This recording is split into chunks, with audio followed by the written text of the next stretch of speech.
Good morning. This is the Successful Funding Show. My name is Carl, and we're here to talk about funding today. We did not have a show last week because I was traveling back from Europe, where I put on a workshop on raising funding.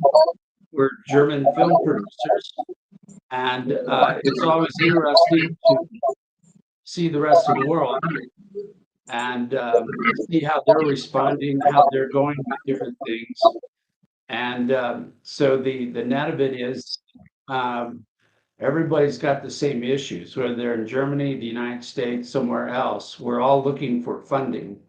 And at this time, the capital markets in our world are kind of in the worst shape they've been since somewhere just before or just after 2008, 2009, when we had the Great Depression. The problem that's going on is we have too many things changing, which are significant, impacting the capital markets.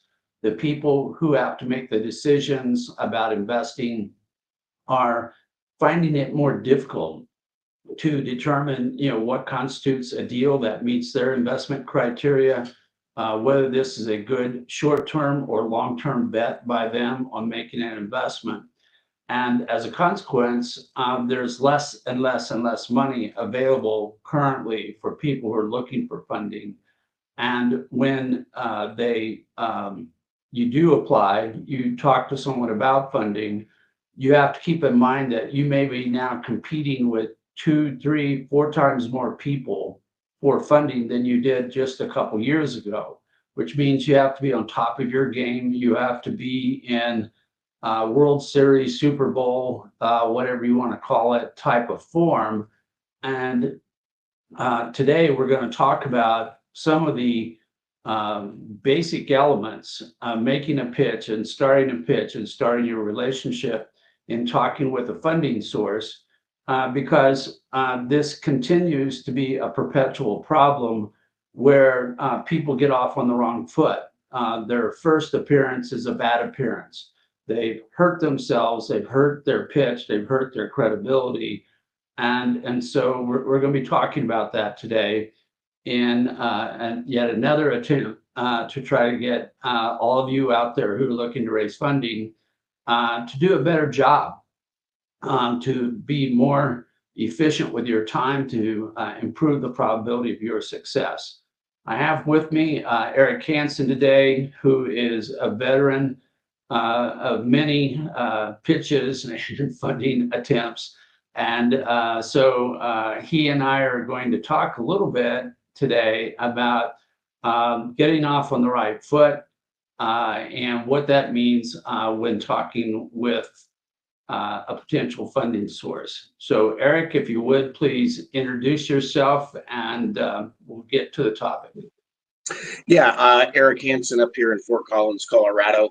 And thank you, Carl, for inviting me on the show one more time. I appreciate it.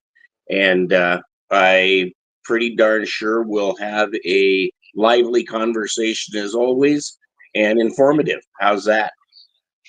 That sounds perfect. So to get to that particular point, one of the things that entrepreneurs, small businesses, people who don't raise money on a regular basis, they're not professionals. And I'm not asking an entrepreneur to be a professional fundraiser, even though they have to do it well, they have to do it to a certain degree of quality and so forth. But I don't expect them to know everything. But there are some basics. And one of the basics that is currently a challenge to me is a person says they want to raise funding and they cannot explain in very simple terms what is their business model. And by that, I mean, how do they make money?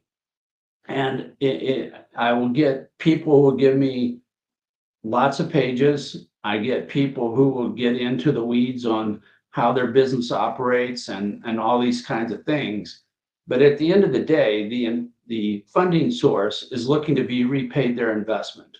They want to get not only the money they put back that they invested into the project, the company, the program, whatever it happens to be, but they want a little extra. But we'll set that aside for now. The basic question is, how is the person receiving the funding going to do anything that's going to cause money to come into their hands out of which they can pay back the funding source? And this would seem to be something that should be pretty straightforward. But I know, having talked to about even half a dozen businesses already this week, this is not something that occurs to them, that they need to be succinct, they need to be concise, they need to be precise in that original conversation of, this is what I do to make money. And because I'm doing this that makes money, I'm in a position to pay back whatever type of funding that's there, whether it's an interest loan, it's a rev share, or it's a profit sharing somewhere down the road. So, Eric, in that regard, how do you see getting to that first, telling your story? So the very first thing, Carl, we've talked about often on your show, but it's worth bringing it up one more time. You will totally embarrass yourself if you haven't pre-qualified the person you're giving the pitch to. And if they are not the right kind of candidate, then you've not only wasted their time, but you wasted yours. And I know that people don't understand that, but there are very few people that blanketly invest across the board, right? That doesn't have, that's very rare. Most people have specific either industries or types of business that they invest in. And so you have to be very aware of that. That would be my number one, the first thing on the list. Yeah, The second so one, yeah, go ahead. let's take them one at a time, because this is a very important point. I had a group out of Qatar reach out to me and say, hey, we're looking for places to put our money. So they're a funding source, self-declared. And immediately, I'm like, well, let's narrow this down a little bit. Exactly what kind of funding do you want to do? And it comes back with, well, we'll fund almost anything. I go, let's get a little more precise from the funding source, because I don't want to take any time to ask one of my clients or one of my projects to put something in front of this funding group if I know it's not going to go anywhere. That's a terrible, terrible waste of my time, my client's time, and we don't make any progress. And with a need to make progress as the number one objective of the day. So I went back to him. I said, well, can you narrow this down? Well, we only do debt deals. I said, okay, fine. That took off a whole bunch of people that I might introduce to this particular funding source. And then, again, they're not being precise enough, which is in turn, quite frankly, this is not showing great credibility on behalf of the funding source.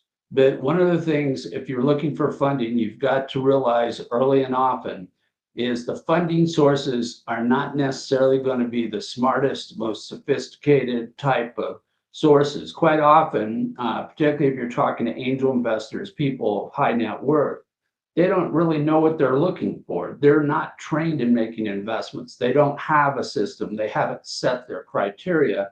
And so part of your goal, responsibility as a person seeking funding is to try to narrow it down and go, am I even somebody who should be talking to you? Because so far, I don't have enough information to make a decision. So I went back to this company and I said, well, what term, how many dollars, do you put in a deal? Do you just do debt, or do you do rev share? I mean, are you looking at cash flow as opposed to just debt instruments? Do you require collateral? Do you need more things? And I haven't heard back yet, but I'm not going to go any further with this group. I'm not going to spend any more time with them until I can narrow it down, to a point where I feel reasonably comfortable that I have some understanding of who they are, how they fund things, what their deal is going to look like. And And of course, already they're asking me to sign an NDA, non-disclosure agreement. And I'm like, okay, you're loaning money and you're asking me for an NDA. This raises red flags. Now, I know the person who contacted me, he hasn't said so, but he's a finder. He's an intermediary who's looking to earn a commission by bringing qualified deals in front of their boss, in front of the company they're working with. And that doesn't mean that the finder is any more sophisticated or capable of qualifying a deal than anyone else on the street. So, from their standpoint, numbers are good. They bring in 20, 30, 40 deals, and if one of them gets funded, then it's a home run for them and they're all good. This is just like SEO marketing on the internet, where you'll get 2, 3, 10 requests a day, as I do. Hi, I can help you do anything in your life, and I can make it 5,000% better by 5 o'clock tonight because I know how to spam the entire world and tell them that you exist. And it's just a waste of time and money. And no matter how much AI they put with it, they're still out doing fishing expeditions looking for something that may or may not exist. And spamming someone is not the best way to necessarily find someone. So that's number one: is know your funding source, know what they want to, what they're investing in, and if it's not close, meaning I'm not saying that you're on the same ballpark. I'm saying, are you on the same goal line? Are you, right there in the center of what they're looking for? Because if you're not, all the other people looking for money from the same source are likely to be better competitors than you for that funding, and this is not worth your time. So, with that, Eric, number two, what's number two advice? So number two is, and this is a bit complicated, and it probably doesn't make sense, but it will. And Carl, you'll go into depth on it. So you've written your PPM, and it's this massively huge document. It's got more legalese in it than anything about what you actually do. And the truth is, the guys, most people, they read 2 pages. They read the introduction, and then they go to the very last page and they read the subscription agreement. That's kind of it. But it's typically going to be, to cover all your bases, it's going to be somewhere around 100, 120 pages, right? So you need to have a 1-pager that succinctly talks about what it is that you're going to do and you're going to accomplish. And then you need, in your presentation, not more than 12 slides and not less than 6. You need to have a PowerPoint presentation of some kind that gets to the point, and to the point really, really quickly. And then, and part of that slide, and this is very controversial, but it works for me. You ask for the money. The last slide is, if you like this, and if I can, will you buy? Simple as that. And if they say maybe, now you have a conversation you can have because you got your first rejection. Yeah, let's break that again into 2 parts, because I'm in total agreement. I have people come to me who are looking to raise funding. And to begin with, some of them don't know who I am, so they assume I'm the guy writing the check. And I'm not. I do invest in projects from time to time, but I don't wear the word investor across my forehead. I don't hold myself as an investor. I'm a consultant, advisor, coach on raising funding. So when somebody comes to me and says, will you write me a check? First thing that comes to my mind is, you don't know who I am. You don't really care who I am. You've just disrespected me and my time by asking me to do something that I will not do. And you know what my first thought is? This person is lazy. They don't know what they're doing. They're asking people to give them funding and demonstrating that they're not competent to run their own business. That's my first impression. And unfortunately, that's also typically my last impression, because I go, I can't be of any help. I don't invest, and I kick them loose. The you have to understand that when you're talking with somebody with funding, and particularly if they're not as clear and concise as you want them to be, the burden's on you in raising funding to be that much more concise about who you do, what you do, and where you're at. They're saying, well, hey, I want to open up a new welding shop and I'm going to provide services. You go, okay, great, but how do you make money? Because owning a welding shop and offering services doesn't guarantee that any money comes in the door. And so you say, well, no, I provide welding services in support of the oil and gas industry. We work with anyone who's doing pipelines. And so we act as a contractor on an as needed basis and so forth. You're going, okay, now it's getting clearer, but that should have been in your first sentence. Telling people I'm running a welding shop, telling people that I'm going to buy gear and resell gear, that doesn't tell me much of anything. And it doesn't tell me that you're going to make money off of it. It tells me what you would like to do. And quite frankly, that's not being concise. So splitting that out, Eric, I'm going to let you finish off the back end of your statement there. Go ahead. So when you've got your one pager and it's nice and clean, it's concise, and it is not more than one page, by the way, and it's not in number 32 font, or it's not in, even worse yet, it's down to number 6 font where you need a magnifying glass to read it. All right, something reasonable. So you've got that. The person's looked at it. They're going to have questions, or at least you hope they have questions. Okay. If they do, you answer the questions, you move them along at a relatively fast pace if you can, and you get to your presentation. So when you get to the presentation, and why I say 6 to 12 slides is because each slide is a concept or idea. It is not the plan. It's a very concise thing. And because you want them, you're going to lead them down the path. You're going to start out with, here's a business idea, and here's how I'm getting there, one slide at a time, that allows you to ask for the money. If you don't do that, then what happens is it's mumbo jumbo and they get lost. Because and if you can have, this has been my experience anyway, if the meeting is less than 5 minutes, something went badly wrong. If the meeting, it just, something went wrong. And you need, and by the way, this is sort of a segue, but you need to ask what went wrong, because they'll tell you. They're not gonna push you aside. They made time for you. If the meeting goes more than 45 minutes to an hour, something else is going wrong. So plan on your meeting for a scheduling purpose, for your slides, all of that, your first meeting to be somewhere around 30 to max 45 minutes.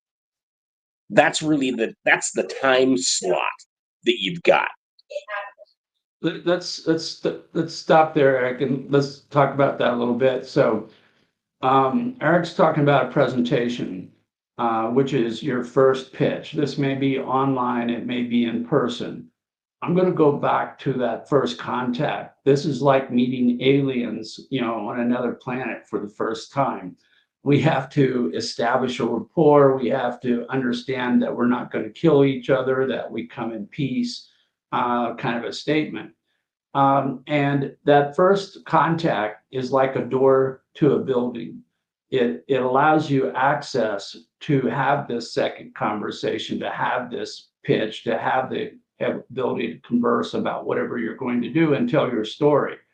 The first one is merely a matter of alignment.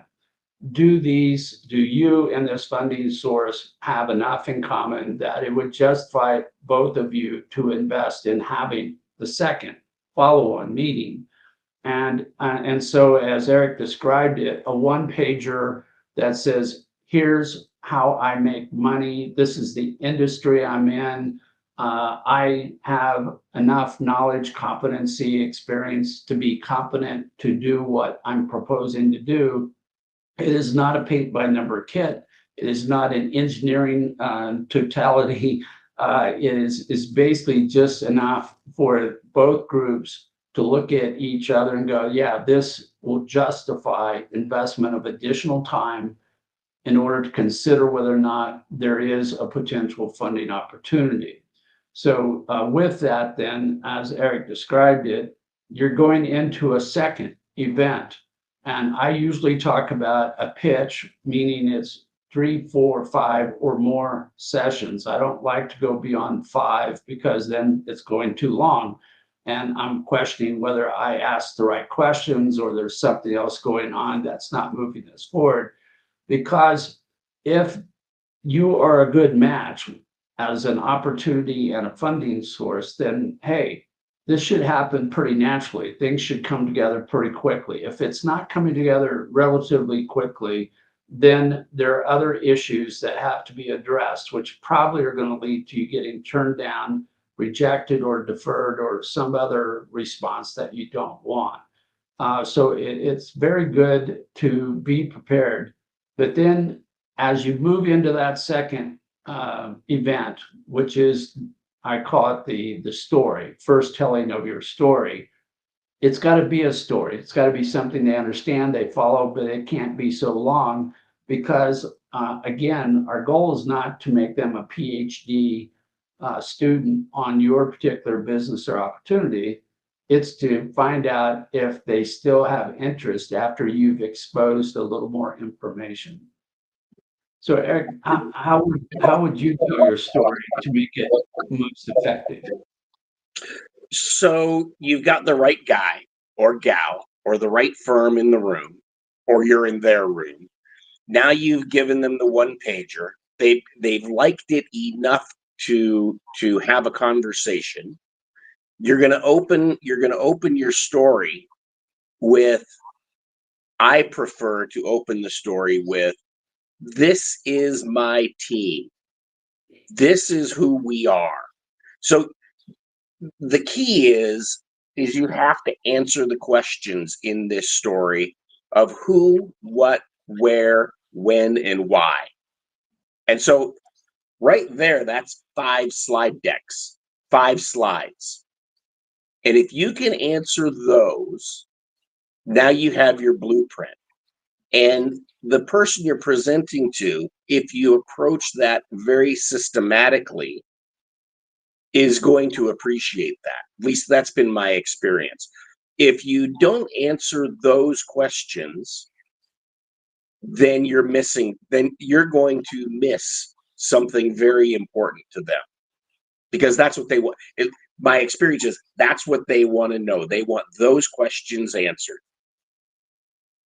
Right. Yeah. I mean, at that point, basically, they want you to verify to them, help you validate why they're sitting at the table or why you're across the internet via a Zoom call. Why are you even talking to each other? Keep in mind that as much as we're all humans, we all like to socialize, we all like to, engage in conversation with other people. This is a business presentation. This is supposed to be part of a process that is moving an opportunity towards acceptance or rejection. And as we've had talked about on this show before, getting to know that is getting a rejection quickly is a success because you've efficiently used your time. You haven't wasted your time talking to someone endlessly and never getting anywhere because you don't have the time to do that. So the 5 points that Eric talked about, they're basically the checklist. Are you a company? Where you're at in your business? Who's the management team? How do you make money? How do you benefit this particular investor candidate? If you don't have this information in 5 of your slides, then the consequence is the person who is the funding source cannot make a decision to move forward. Unfortunately, I say this carefully because unfortunately, too often the funding source will say, well, I didn't get everything I needed. Let's have another meeting. And that's basically telling you that you failed. You flunked the test. You didn't do everything you're supposed to do. There's a multiple, it's 5 questions on the exam. You only answered 4, so you're automatically downgrading your answer. And everybody else who answered all 5 questions, who's competing for money from the same funding source, is scoring ahead of you. And at the end of the day, the investor is not going to write a check to everybody who asked for funding. They're going to take the number 1 or 2, maybe 3 investment opportunities, and that's it. Now, they may look at 10, 20, 30, 40, 50, 100, 200 different applications for funding, and they're only going to pick 1 or 2. And if you're not in the 1 or 2, then you're gone. And if you pitch to them and spent all this time and effort and you don't get the funding, then you go home. So it's no good. And this is why we're talking about this morning, is because all too often the company comes in and they're not being respectful of the funding source. They don't know who they're talking to. Their story's incomplete. They're not concise, and automatically they're scoring lower. And you can't really afford to give up any points at all when you're having these initial conversations, either the first contact or the second contact. Everything's on the, this is like playing in the Super Bowl. Everything's on the table. You cannot go home and play again next week. You're either going to win or die in these conversations. And businesses come into these things with, here's the way we're going to do the deal. They've locked it down to the point where you're like, this is the only way we can do it. If you don't do it my way, go away. I don't need you, Mr. Funding Source. Or they come in with the whole kitchen sink. So I had a guy this morning, I said, could you give me a short, concise statement of what you're going to do? He sent me 6 documents and a YouTube, which I couldn't get into. And the point being here that now I, as a funding source, have been told, I don't care about you. I'm going to give you everything. And quite frankly, it's an admission that they don't know how to tell their own story well, which means that they're losing points in credibility.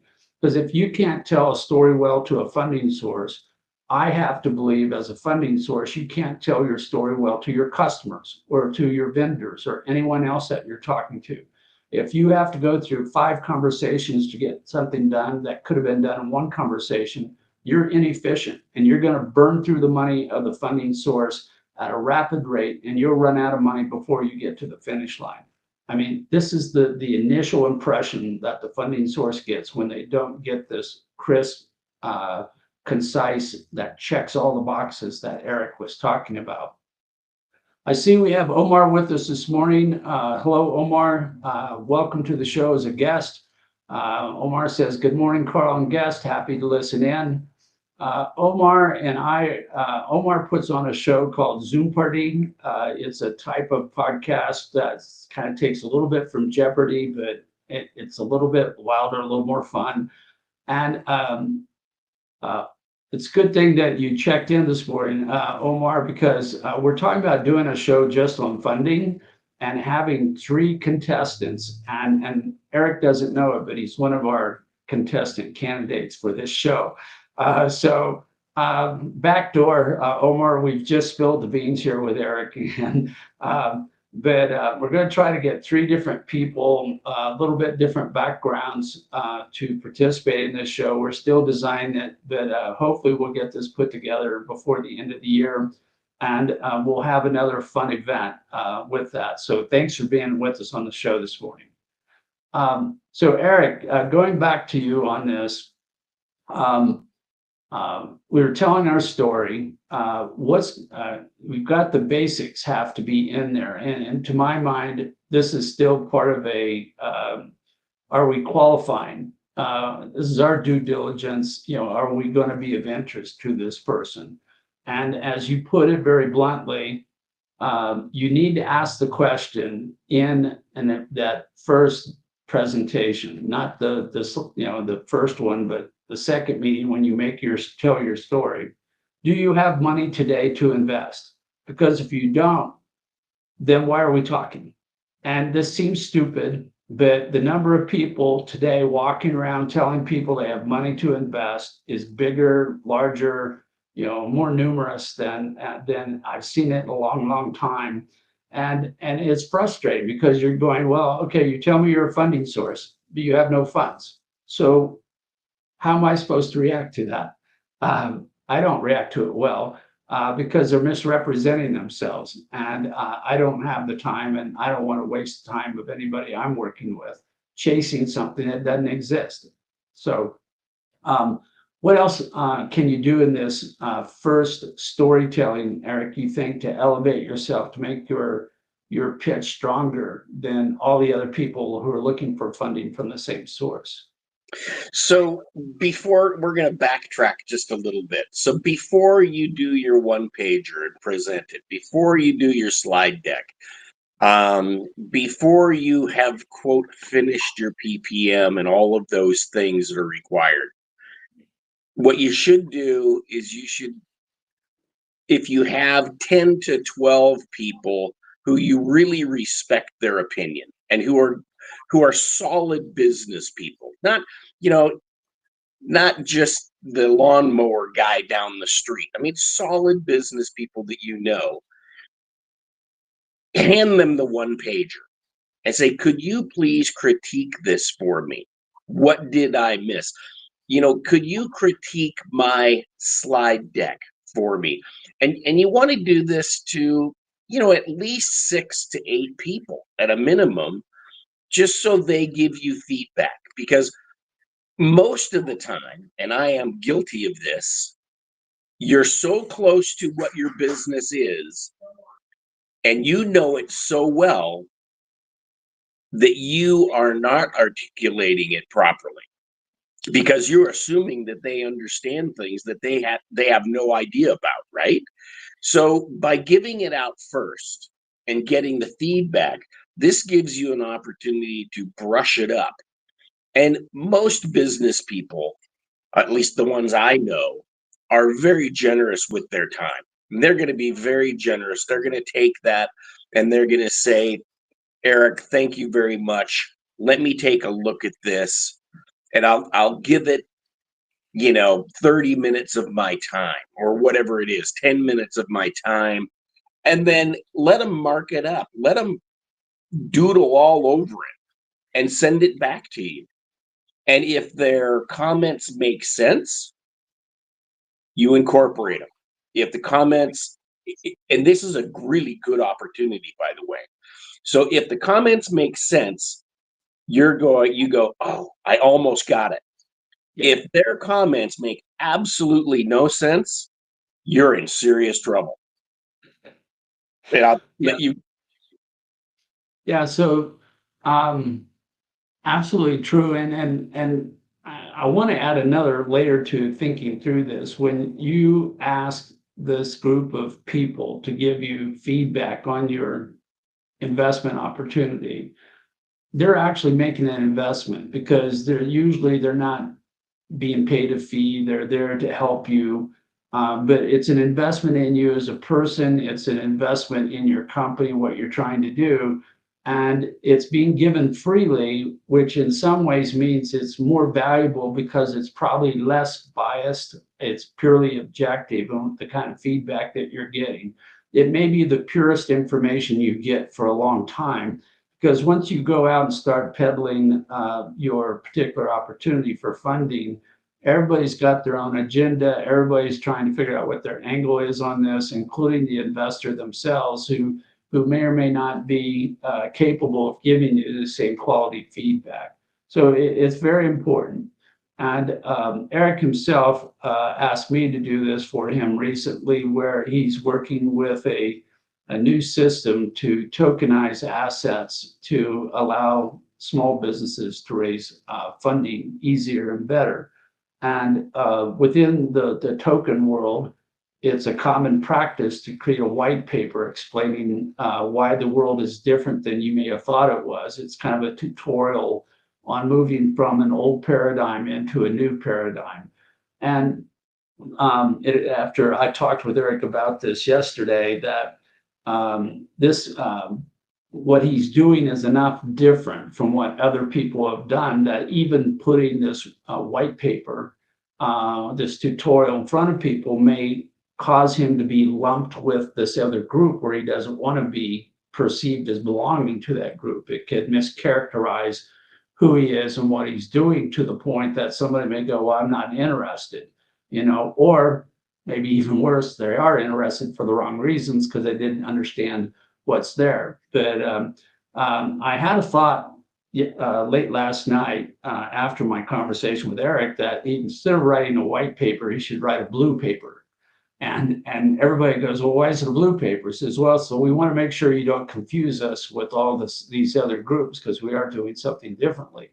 But an explanation probably is still necessary because sometimes with innovation, what you're creating is so new, so novel, there are not words to describe it. And this is a great, great challenge for all of you inventors, innovators out there.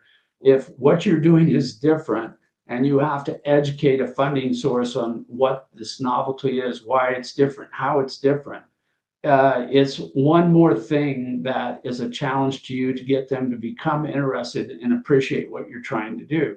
And you may need this supplemental document that says, hey, if you're ready to go deep, you're ready to be educated, here it is. But again, think of this supplement as an educational piece. It's a tutorial. You're trying to teach them something. And again, it has to be concise and precise to the point and understandable. The person can read through it without, getting bogged down and go, okay, I see why you went off the beaten path. Where you're going is cool. It creates these new opportunities. It may be a blue ocean opportunity, and I get it. And once they get it, then they may decide they want to move forward with you, or again, they may say, no, still don't meet our criteria. But it's that one greater challenge that comes along. And so as you're working through this, you're thinking through, what do I need to put into this? If you are going to be different, which often is a good thing, but it's a challenge in its own right. So keep that in mind and be prepared to deal with the fact that being different is good, but different doesn't mean the person you're talking to is going to understand where you're coming from. So, Eric, what else can you do to ease the pain of educating somebody on doing something new and different? Yeah, very difficult. People are creatures of habit. When you get into people that invest in companies, what you're going to find is that they are generally stuck. And what I mean by that is that they have a way of doing things. It's probably worked for them, and they are not going to get out of that box. I mean, they are just not going to do it. We've talked about this in the past. They almost always have a handler of some kind. The handler may not be there. You may be talking to the person that writes the check and you've done all your right things, but be aware that this person, most likely, if they're the kind of person that invests, $1 million or $500,000 at a time, they have a handler. And that handler is some sort of a business advisor that is paid by them, quite frankly, to keep them out of trouble. Because maybe they found out that what they do, they're a little impetuous, right? So be prepared that this person you're talking to is going to go, man, God, I love this. This is great. I'll talk to you next week. So did you really talk to the right person? Find out if they have a business advisor and try to get that business advisor in the same meeting.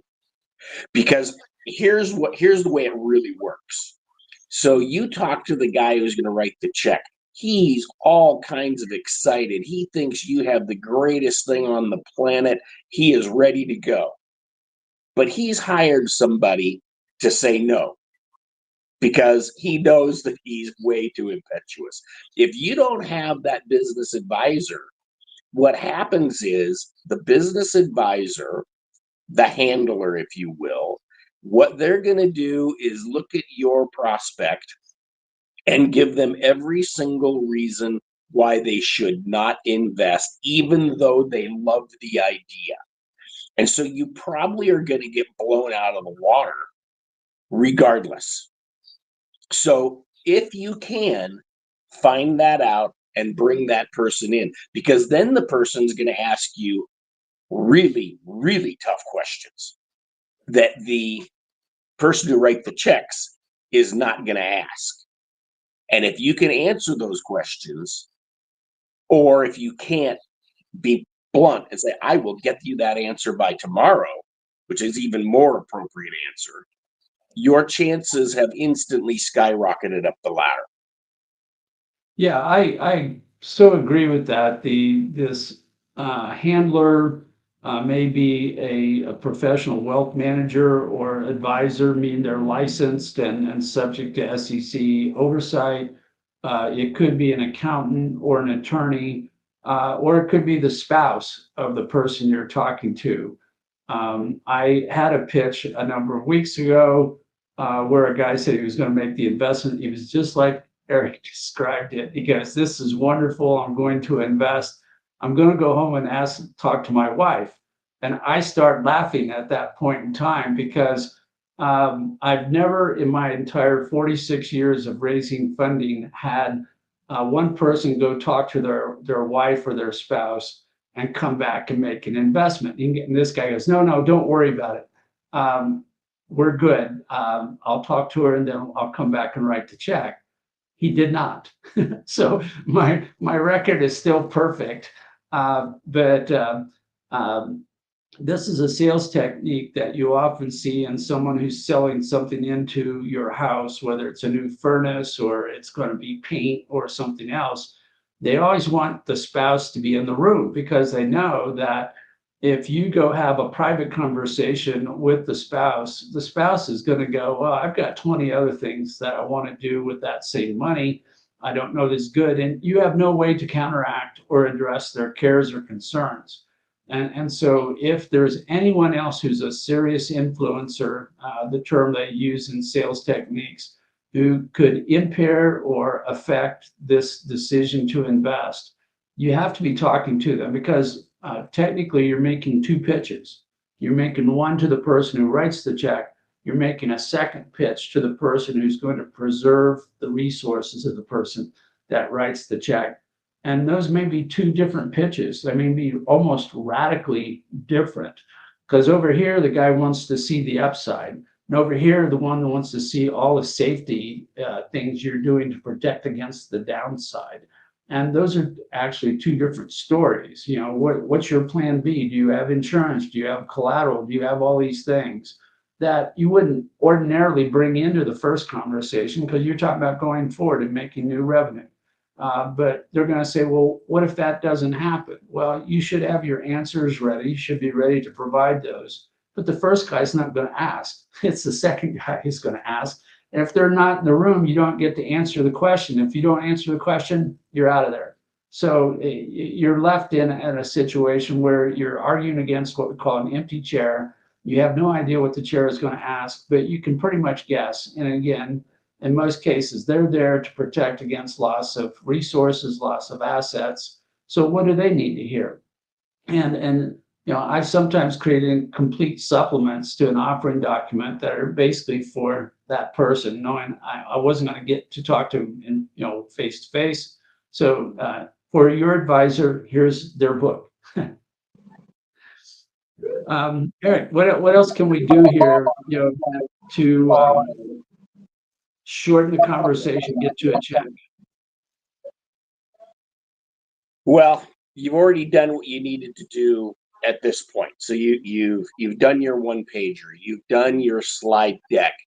The person at this point, you've qualified, depending on what your PPM looks like, you have pre-qualified them as you're supposed to make sure if your PPM is accredited investors only, you've done the best you can to make sure they are accredited at this point. Now you can give them the PPM, and I believe that's the proper stage, right, Carl? You can't give them the PPM until you've done reasonable assurity that the person you're talking to is meets the requirements by the SEC, right? So now you can give them the PPM. In my world, I give them the PPM and I tag in it the pages that I feel are important for them to read. And I say, if you want to know more about this slide in my presentation, it's this page in the PPM. If you want to know more about this one, it's this one. And so I go through and I just tag the pages, it's just, the little things that you use to bookmark, right? And I tag them. So they go through, and yes, you have an index, you have all that stuff. Make it easy. My God, you got to make this as easy as possible. And then on a separate piece of paper, what I do is I have the subscription agreement. Yes, it's in the PPM because it has to be, but have it printed out on a separate piece of paper, and you slide it to them and say, is there any reason today why you can't commit to investing at a future date, blah, blah, blah.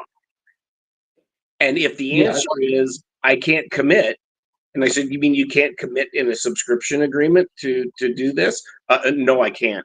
Then you don't have an owner. Right, you don't have. If they will commit to writing it out, to sending you a check at a future date, then what you have is someone who truly is interested. And Carl, this is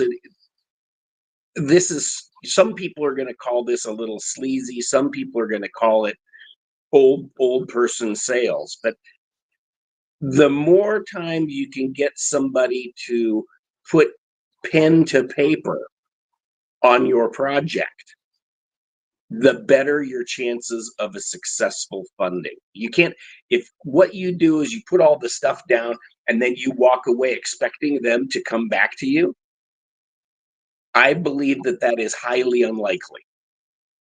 If what you do is you say, I get it, I like it, great. That's a buy. That in the world of sales, that's called a buy signal. Take advantage of the buy signal. Here is the subscription agreement. You can change it, by the way, if you want to at a later date. But today, is that $20,000? Is that $25,000? Is that where you feel comfortable? Well, yes, it is. Well, let's just make that happen today. Yeah, no, the keep in mind, this is a activity with a finish line that results in you getting a check. And so all along this path, you want to solidify that we're all in agreement about what the proposed outcome is going to be, which is getting the funding. And the person across from you is not necessarily going to be the lead. They're not going to be, the person out there making this all happen. That's you. You're in charge. You have to make this happen. You have to get them to do what you want them to do if they're going to do it. And if they're not, going to do it, if they're kicking the tires, if there's some reservation or something, you need to find that out sooner, not later. You don't want to go through your entire 3, 4, 5, 6 step pitch, and then they're going, well, I really don't know if this makes sense for me. You're going, well, how did we get this far into the conversation without you telling me that? And it's because you didn't ask the question. And to put a really heavy push on this, you cannot be afraid of getting a no. A no is success because you've disqualified them, and you can go talk to someone else who may write you a check. Getting a series of let's look at more, let's dig more, let's spend more time on this is wasting your time if you don't ultimately get the check. And even if you do get the check, okay, if you have to go through 20 presentations to get the check compared to 5, which one would you prefer to do? I mean, So just think of it as this is a process like any other process. There are certain steps along the way. There are certain things you do along the path. There's certain information you need to communicate. And if you do it correctly, you should get a check from some people where there is a match. And you will not get a check from people where there is no match. And your goal in doing the process by performing this activity is get to know early, and if it is a yes, get to yes early. There's no extra points for taking, weeks to get to a point of getting funding. So every time you get a chance to, in effect, push the funding source up against the wall and go, what is it you need to know in order to make an investment here? However politely or impolitely you may do that, you need to ask them that question, because otherwise you're just spending time, and that you don't have time to waste. So Eric, um, last thoughts here today on what we can do in that first contact with the funding candidate that can help get them in line, qualified, or disqualified. So everybody, well, maybe not everybody, but most people at one point or time in their life has gone through a timeshare sales pitch, right? Almost everybody. I mean, come on, give me a break. And during that pitch, and these are very, by the way, these things are incredibly well orchestrated to the point where the salesperson selling you the timeshare notices they have a problem in getting to a yes. And what happens is they bring in a closer. And I know this sounds crazy, but be prepared to be able to switch gears, and I'm going to call it a closer, but that's really not what it is. It's someone who really understands your product, who really understands, and most likely is going to or has already invested or committed to invest.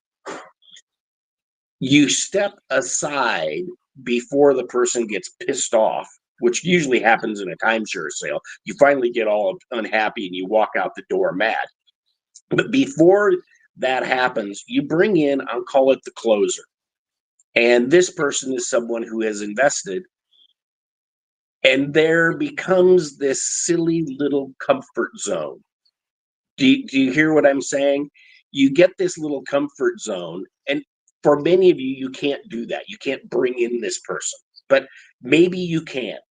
And this person, by the way, you're not paying a commission. You're not doing any of those things. You're not violating any laws. You're bringing them in because you want the person you're making the sales pitch to go, oh, maybe they've heard of this person. Maybe there's some other connection that you don't know. And so that they can look at it and go, I was right where you were. I wasn't going to do this investment. This is what changed my mind. And if you can have somebody as I'll call it the closer, that will do that for you, your chances of getting to yeses quickly are dramatically enhanced. It's like an instant referral. Yeah. So it is a referral. It is an endorsement. What you're doing is you're getting somebody who is closer in perspective to standing in the shoes of the investor than they are to you. So that whoever you're going to bring into this, the funding source is going to know that they're biased. They have some reason to support you, that they're there, but you're trying to give them a different look, a different perspective from someone who may be also investing, or maybe a customer, or maybe something that lends credibility to your story. With a new technology, I often bring in a scientist or someone who's an engineer and says, yes, this works. If it's a new market approach, then I want someone who's from that marketplace, who's been in the industry for years. It can be another investor who says, I've already put my money in. And largely what they're going to tell you is, I know these guys, they're really good guys, they're trustworthy. They may not be able to speak that well to the investment opportunity itself. It's more a personal type of thing. But all in all, what it does is it gives that extra weight at the right time during this process to get somebody over the top to make an investment decision. So, what we're going to do now is two things. One is I'm going to remind everybody that if you are raising funding and you're stuck, you have a question or something, I offer 15 minutes of free advice without charge. If you would contact me, my email address, I'm happy to get on the phone or a Zoom call with you and talk with you about what your problem is and see if there's anything I can do from my experience in raising funding to help you get past that challenge. And the other thing then is that with Halloween coming up, I am looking to create a jack-o'-lantern, and I'm going to do it this way. This is the jack-o'-lantern I've decided to make this year so that you can all see, where my mind is at. That this is an opportunity for those of us who have some creative, genetics in their background to come out and say, hey, yeah, I can still do something fun, and it's a little bit off the beaten path. But we will have another session next week. Hopefully, no, I'm sorry, I was going to say there will be no successful funding show next week because I will be attending the Economic Development Council of Colorado's annual convention in Pueblo.